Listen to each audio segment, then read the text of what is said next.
morning, Central Texas. Welcome to Kids Community Connections. 103.1 Kids FM. I'm Phyllis Jones, your host for this morning.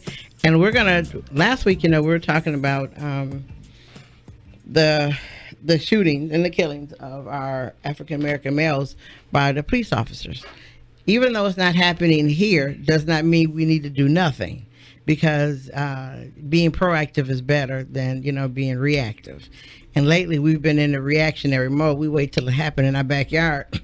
Then we go, oh shit, what should we do? Well, we need to think the other way around. And my thought, before I get back to these young men and middle-aged men, I'll say, that are here, my thought is that we need to go and talk to our police chief collectively.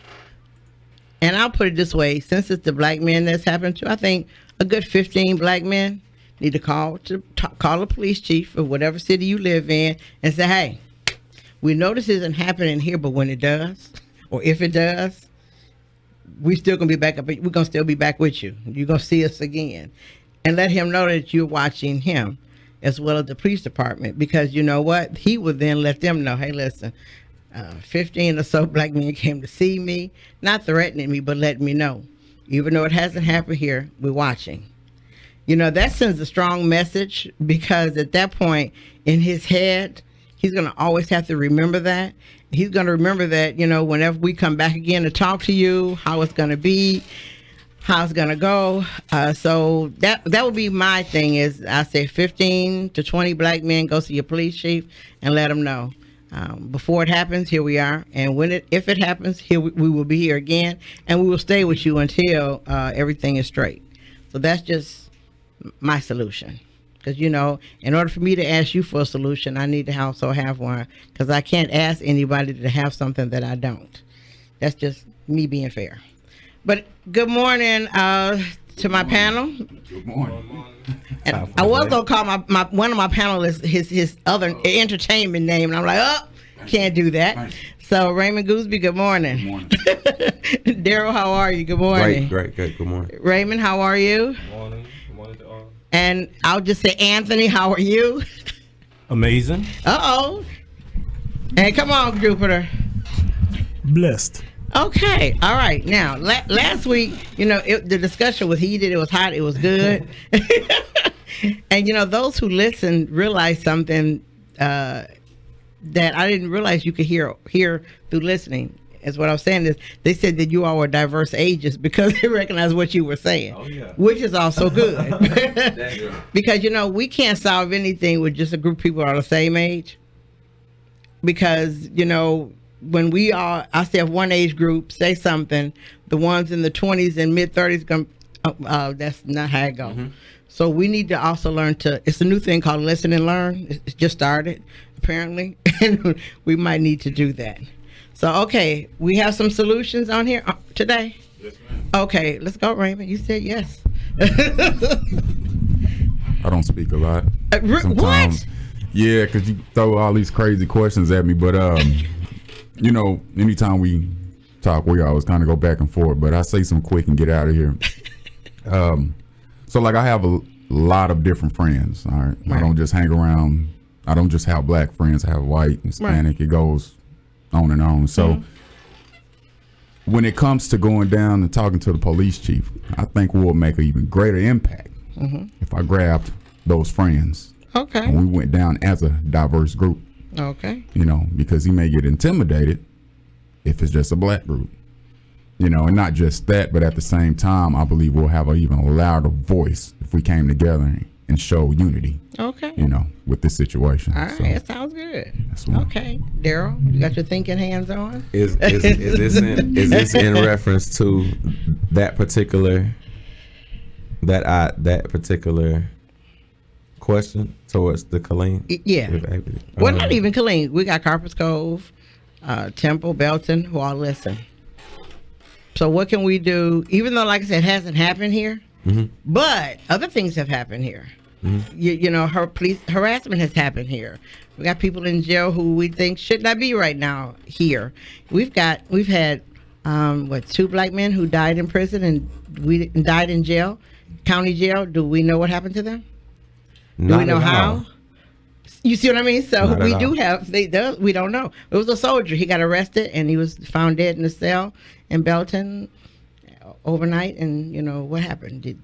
Nobody And know. I think, I mean, just listening to those things, I don't know if anybody else knows about any of those things in abundance, because I have no idea. But what I will be the first one to do is jump on whatever is rolling and start going. Once I know about it, I mean, that's the best thing that you can do. Once I hear about it, you know, I'm listening to Mr. Jupiter say that he want to get 100 men and go somewhere. I walked in on the conversation, but I'm like, I'm not a vet, but I don't know if you would take an extra one. So, you know, that's where I'm at. 101 always. You know, that's honestly where I'm at, and that's where I fall in on anyone, whatever's going on. You know, I definitely know that the issue is definitely with black people. I know last week someone mentioned that movie, the 13th. So 13, I went back and watched it again after I had already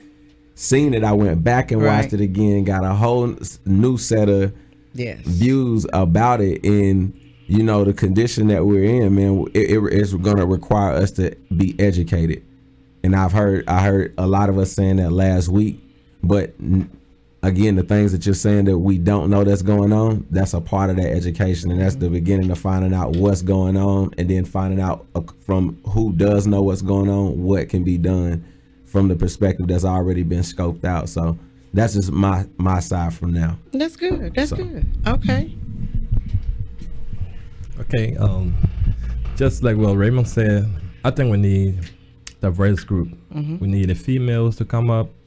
We need white, black to get together, you know, so when we go, it won't be all black. And because, like I said last week, when they see all black, you know, people are afraid. The thing is something you're gonna do. But if the whole group go and just let him know that, hey, we here because things going out and we need you to know that we are watching. Okay, so try to do your work. And personally, we don't have we have the acting police chief now because because the main chief is the city manager now. So like I said, we get together a group, you know, and I'm willing to bring some guys too, that we all can go together and talk about it. Okay, you know, one thing you said that, you know, I'm gonna disagree with, so I'm gonna use history to disagree with you. As far as the women going, black women have always been the ones to save you. Look at our history. Come on, Jupiter. Come on, Anthony. It's always been it's been the black woman to step up to save black men. So we don't need to go, because you know what will happen? We will out-talk you and begin to take over again, because we know how. And the reason why we know how, because you've allowed us to have to do that. It's just respect. That's all. You know, just respect we have for our women. We that's got all. that, You know. but I'm just saying, if we go, we need to go on our own and not with you, because you all need to have your voice and go. Can I get in? And not. But anyway, we will meet But and we will good. discuss. There you and, go. Okay, all right. But wait, but before y'all go retroactive back on me, Anthony. Definitely. No, I want to fuel it. I came in a little tardy, so can you rephrase the question? They were talking about, everybody's talking about solutions to issues, even though we know none of the black men here or in the Central Texas area has been murdered by the police or shot. But are we going to be proactive, or do we be reactionary? And if we're proactive, what can we do? I think you have to be both. You have to be proactive and reactionary, depending on, you know, the situation. But you should be always prepared to be both. In the sense of going to the police chief and communicating through conversation, you know, I would stay away from that. Everything that I do, I always put it down on paper and hold them accountable with the paper.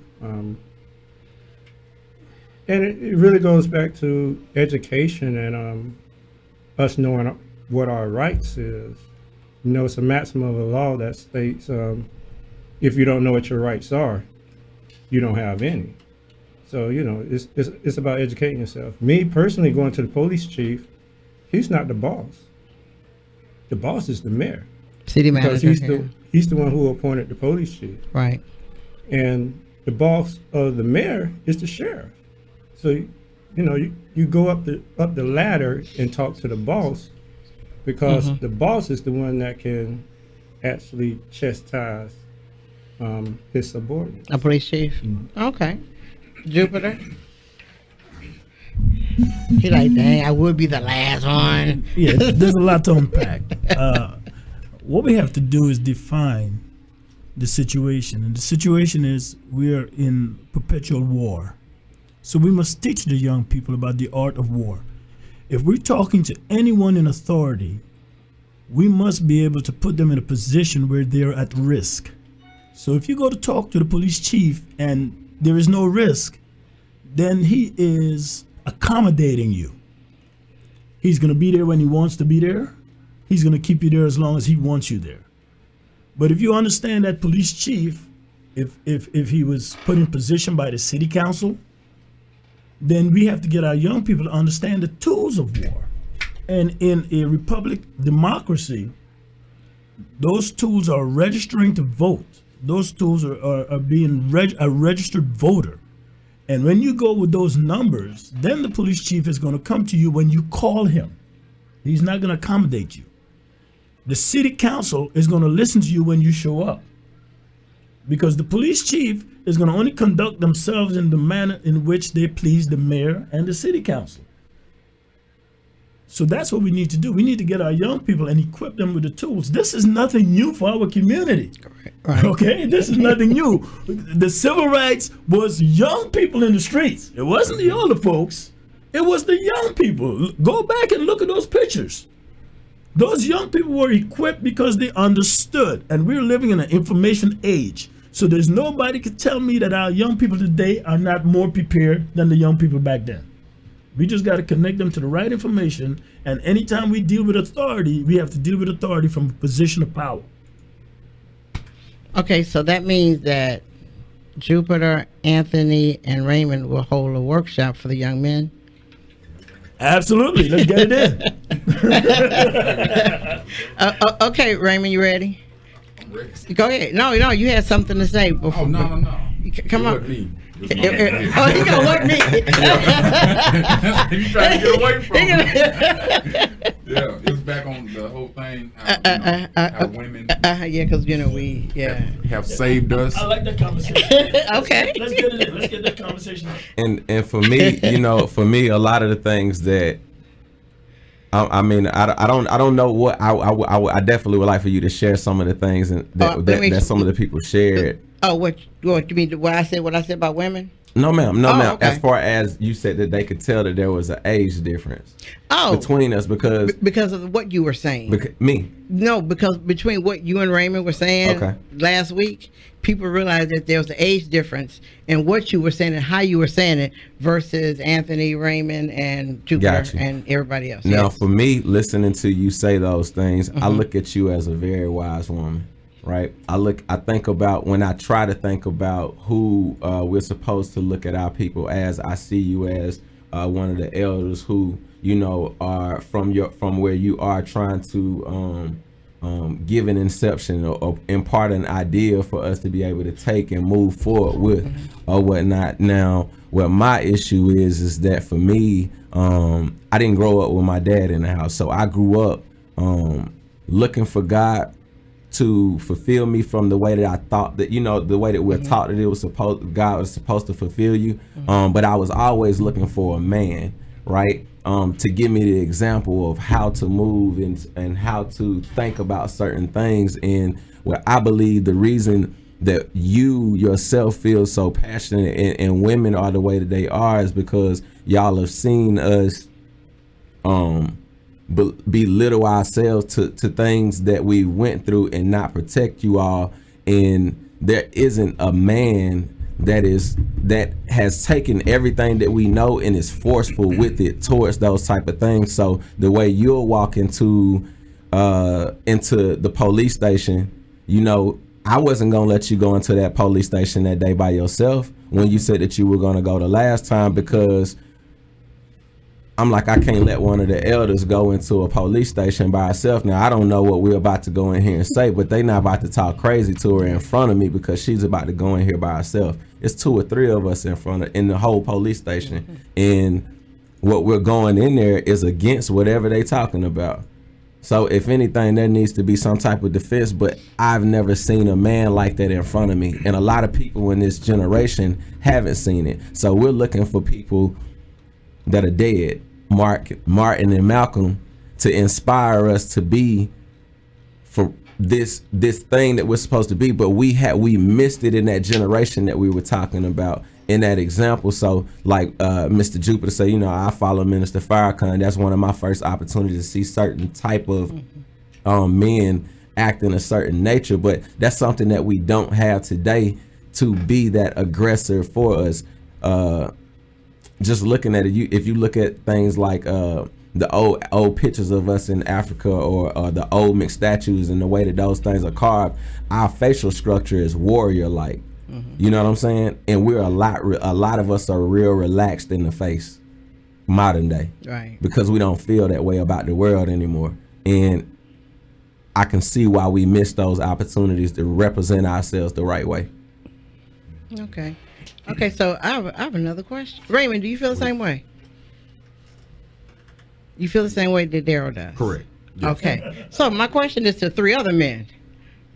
So did you all leave them, or did they leave you, or is there a disconnect and you don't know what the heck happened? These 3 men right here. What happened? Was there a disconnect? Did you all go off on your own and said, I'm going to get mine, get yours however? Did the younger group move faster than you could, and you just, I don't know what's going on here anymore? Or did you just say, you know what, forget it? So I got 3 men. On the same day, we all did something at the same day. We did a Stop the Violence event in Killeen, right? And I think everybody else was in Temple. We missed that. Yeah. Okay. Can you repeat that question? I don't get it. We left them behind. Okay. What Darryl was saying and Raymond chimed in on is that, okay, I'll put it this way: we never left them. As far as the strong black women, we've never left them. Amen. But somehow or another, the men have a disconnect. Is the disconnect because they were moving faster than you all could? Not moving, but moving faster than you all could. You said, forget it, I'm not going to deal with it anymore, or I just don't care. So what happened? Because there is a disconnect, so what happened? Well, I think one thing is the government, because when we were coming out, they used to discipline us. Parents used to discipline us, and nobody put them in jail, nobody arrest them. But these days, you discipline your kids, you get in trouble. So for that reason, the kids grow up on their own, and they got technology too. They look at the war, so that's why I think most men, that's why the kids come out that kind of way too. But for me, in my home, I don't care for the law. You do the wrong thing, I'm gonna discipline you. So, and that's one of the things. So when the kids come out, the boys come out, the young guys, they don't listen to people no more. They don't respect people because we didn't bring them up like how we grew up. So the warrior that you 3 know was not instilled in them? Yes, man. It was not, because they came up, I don't call it terror war or something, everything is open, you see. So that's how I look at it. That's how I look at how they came up. That's why there's a big gap. Even when we used to go to high school, I talked to little kids. I said, look, man, when I was in high school, I was enjoying myself. I was having fun. And when I used to go to club, to have fun. But they go to the club, they fighting, they plan fight before going to the club, instead of planning how to go and enjoy themselves and to go. Because you go to enjoy yourself, but they don't do that. So I think that's why some men just give them.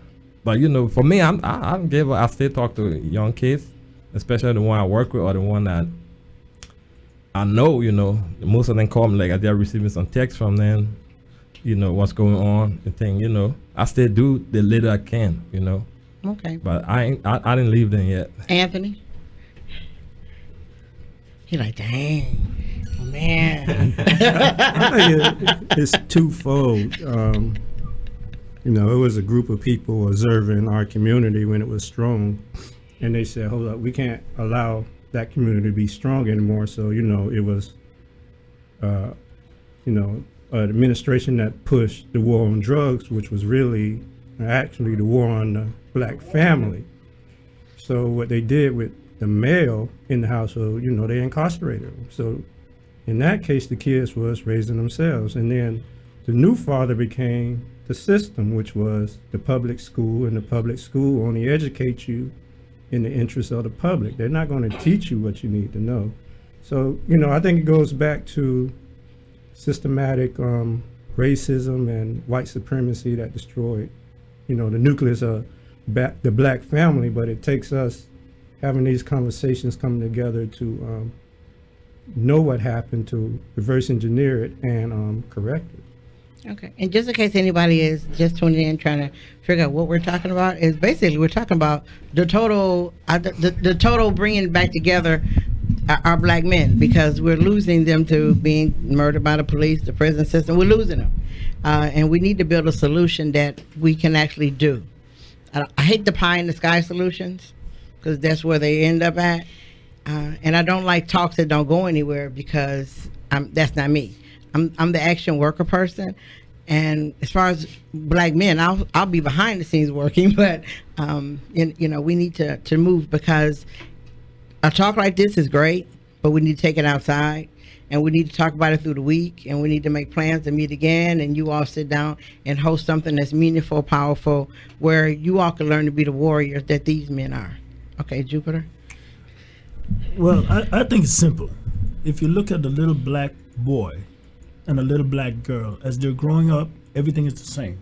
Mm-hmm. But at some point, you're going to have to separate that black boy and give him some simple principles. When you step over the threshold from a boy to a man, here are the things that are important. One, are you able to parent? Are you able to provide? And are you able to protect? Those are the thresholds that separate you from boy to man. So as you're growing up, if you're still depending on your mother to provide the subsidies for you, you're not a man. If you're still depending on your mother or your father to come and protect you when you need protection, you're not a man. If you bring a child into the world and you cannot provide and protect for them, you're not a man. You understand? So it's a very simple context. It's a different context from raising a boy and raising a girl. And what the problem we have in our society is that mothers, because we have single parent homes, mothers love their sons and raise their daughters. So we have a society where you have young men who don't have a job. From the time he's born, the parents put an earring in his ear. You see, so we start teaching the young man something totally crazy. He 2 years old, walking around with diamond earrings, never had a job. He's 13 and 14 and got tattoos, never had a job. He's wearing $200 sneakers and whatever, and his grades is not accommodating that. So men should be raised in the form of consequences. If you want nice sneakers, you bring home great grades. And you got to have a timeline on that man. When are you getting out of my house? And this is the way we have to raise our men. You can't raise our men by what we do is we subsidize feminine attitude with our men. Okay? This whole idea of walking around with your pants showing your butt, we're subsidizing feminine attitude. Parents, female mothers don't want to interrupt or disturb their boys. So they're not going to tell them, hey, pull your pants up, because the boys can get angry.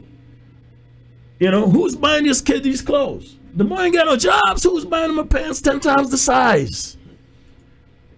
So we have lost that connection. The nucleus of the family is lost. And any institution that is put in place to strengthen the black family will always be torn down. It's kind of amazing how we got and I'm going to go there. It's kind of amazing how we got all these churches all over that we go to, but we don't have black men coming out of these churches. You know, we gotta have black men. Listen, the black church has been a nucleus of social justice. It has never been a place where we're trying to go to heaven. When we subsidize social justice to go to heaven, that's when we got all these other nonsense. The black church, black people didn't come here as captured people and decide to become slaves, because from the time we came here, we always wanted to go home. How come we substitute going back to Africa for going to heaven? That's the problem. You know, I look at my brothers and sisters, I'm like, look, here's a black man, a young black man standing in front of me, and have no clue that there's a war going on against him. There's a war going on against his seed. Because he, first of all, figures that he only is connected to who is in his neighborhood, who's in Killeen, who's in this side of Killeen, who's in that side of Killeen. No, you are connected to every black man on this planet. So with that real fast, thinking about what we were saying with Anthony, and as well as what you're saying, what happened was that there wasn't a plan of action put together for you guys to realize what not to do, to be there to do those things. So you fell victim to the crime bill in 1994, over 22 years ago, which took out a whole generation of people. You fell victim to those things because it wasn't something that was put together. I'm trying to figure out how to do a Black Boy Scouts, because we got to survive the encounter, if you will. You know what I'm saying? To the point of, we don't know how to survive off the earth. We don't know how to survive off of planting and starting a fire. If this whole area got blew up right now, if I ain't got a Bic in my pocket, I'm in the last place in the last race. You know what I'm saying? We don't have any of those things. Those are the foundations of being a human that we have, that we need in order to be able to feel like we have to protect ourselves. And we didn't have that in this and I guess what's happening is you see the animal side coming out of this generation, because it doesn't have that. This human being has to be civilized from some perspective, and it's better if it's coming from its own and how to deal with the rest of the planet. And for over 30 years, we have lost that, to where now in 2016, we have a movie called The Birth of a Nation, which is giving us a public, or now you would say they're allowing us to spark an idea, because now social engineering is going to give us the opportunity to take what they see us already happening naturally.